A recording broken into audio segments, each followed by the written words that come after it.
What's up, guys? This is time for Silk issue number 2. This is from ComicVine.com review, and I'm Steve. I'm gonna read the review.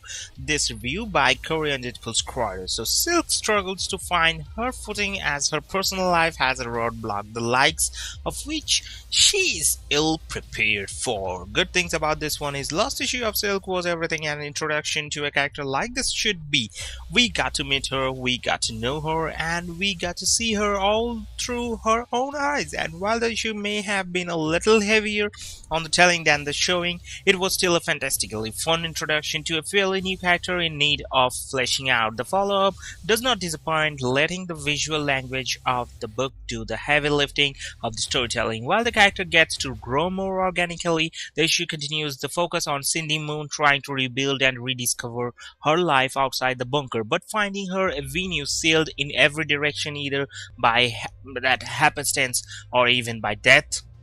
Then a giant octopod Hydra robot rears its ugly head, and Silk's got a more that concentrated direction. Robbie Thompson tones way back on the exposition, letting Moon's actions speak for themselves while still giving her enough of a voice to remind the reader of her awkward charm. But he also does a fantastic job of generating a metric ton of sympathy for her without descending into melodrama or even indulging in sobbing sorrow. Stacey Lee is on line work and once again delights with every panel on every page. Silk's actions are fluid and smooth but easy to follow, and thanks to her great inking have a tremendous sense of impact.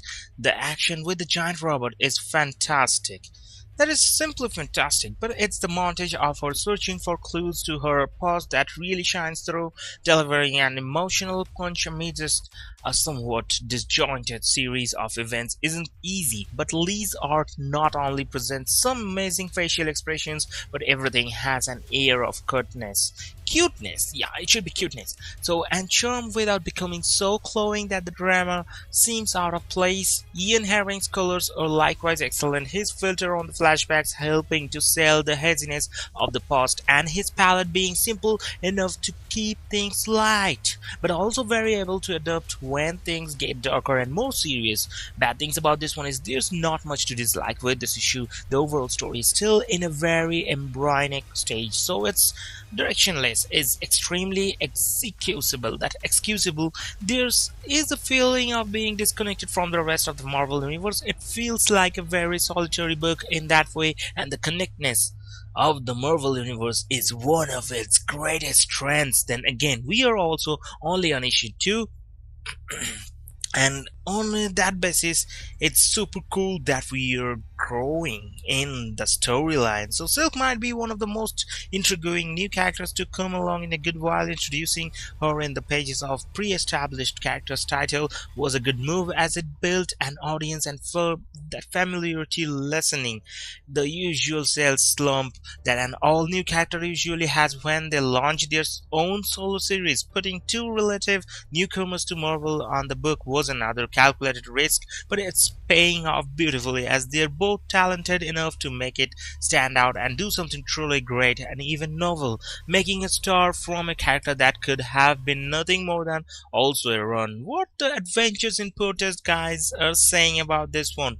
I have to check it out. So in this one, David Brooke, he's saying that Marvel has 3 primer series right now with Spider-related characters, and they're all female. So far, I have found Spider-Woman the strongest, with Silk not far behind, but we have only seen 1 issue. How about 2? Is it good or bad? So in some ways, this is a better opening issue than the last one was, because it progresses that ex-boyfriend element far enough to be compelling rather than a tease. It has a more complicated conflict for Silk that begins this issue as well. The issue opens with the main conflict, then in customary comic book format flashes back a few hours earlier to show that Silk at work. So hope you guys have liked it, and this was pretty cool. So from this one, the verdict is really cool and this is really enjoyable. So hope you guys have liked it. Have a great day, and just wait for Silk issue number 3, and just go to the store, buy this book. Have a great day.